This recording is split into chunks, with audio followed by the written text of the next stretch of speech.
Good day everyone. First of all, I would like to introduce myself. I am Gerard Castillo from STEM 12 St. Philomena. I am here to discuss my performance task in Gen Bio 1, which is the cell city analogy. Well, here's my cell city. I relate the city I've made to the cell because all the parts of the cell works exactly like city. For example, the nucleus is the control center of the cell. It controls all the activities in the cell. That's why I relate the city hall to the nucleus because it is also the control center of the whole city. It also directs the city's activities. The chromosomes directs all the activities in the cell, including its own reproduction and growth, while the city's mayor also do the same thing. It directs all the city's activities and he or she is the responsible for city's projects. The nuclear membrane serves as a protection of the cell, while the police forces serves exactly like nuclear membrane, because it also protects the city against bad doings. The ribosomes are protein factories which is connected to the endoplasmic reticulum that produce the building components of the cell, while the factories and workers also do the same thing. It also produces building components and other things that city needs. The nucleolus produces ribosomes that are the main sources of protein. I also relate the nucleolus to the city school because school produces workers so that the factories can be able to produce building components and other things that city needs.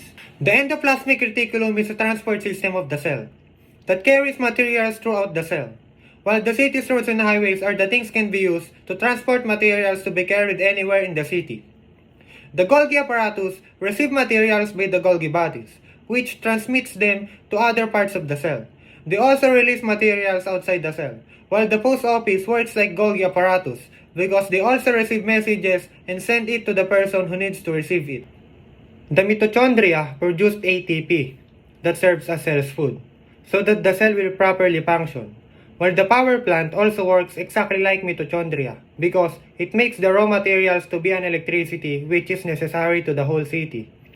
The lysosomes serves as the repairing agent of the cell, and also it is responsible for cleaning up of the cell, while the recycling plant serves like lysosomes because it is the responsible for the cleaning up of the whole city and choose garbages that can be recycled. The vacuole helps in the storage and disposal of various substances. They can store food or other nutrients required by a cell to survive. They also store waste products and prevent the entire cell from contamination. While the supermarket do the same thing. It stores the city's food and preventing it to contamination.